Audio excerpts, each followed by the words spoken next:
È stata sicuramente una giornata importante e un modo vivace e utile di rievocare il sacrificio dei fratelli Cervi nella giornata della ricorrenza della caduta del fascismo, con questa che ormai diventa la tradizione della pasta asciutta antifascista, che ricorda il momento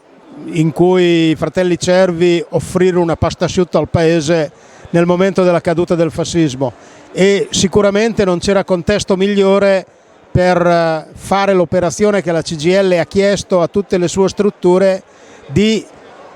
produrre confronto, dibattito, partecipazione attorno ai temi della riforma della Costituzione. Abbiamo colto questa occasione per fare un confronto di merito molto pacato, molto civile, nel quale abbiamo potuto mettere a confronto le opinioni sul contenuto di questa riforma costituzionale, uscendo dallo schema di contrapposizioni tra chi vuol cambiare e chi vuol conservare, uscendo dallo schema tra chi vuole innovare e chi vuole invece mantenere il vecchio, e invece andando dentro ai contenuti di questa riforma. Credo sia emerso il giudizio della CGIL, che è lo stesso che dà il sindacato dei pensionati. Il testo di riforma di legge che è stato approvato è un'occasione mancata. Avremmo potuto fare una buona riforma che superava il bicameralismo perfetto, istituendo una vera Camera delle Regioni. Non è così, si crea una situazione istituzionalmente confusa, esposta a molti rischi di contenzioso, e sicuramente sia perché è nata male, sia perché si è voluto imporre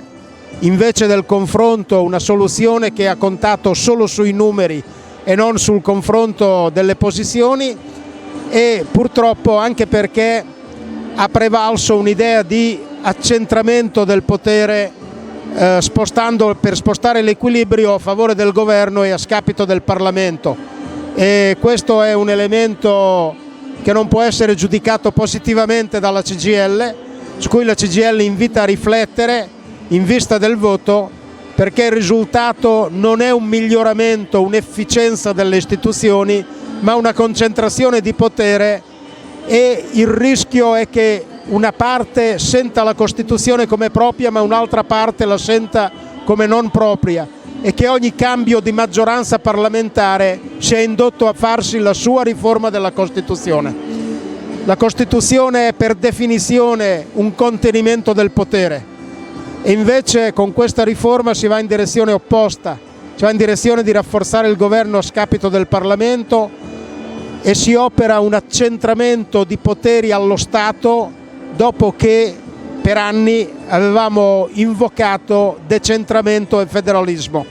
Quindi un elemento in controtendenza, purtroppo non nuovo, e che costituzionalizza ciò che è successo negli ultimi anni: decisioni prese da pochi senza il consenso delle popolazioni e senza la partecipazione. Trasformarlo in Costituzione una situazione d'emergenza noi riteniamo sia sbagliato.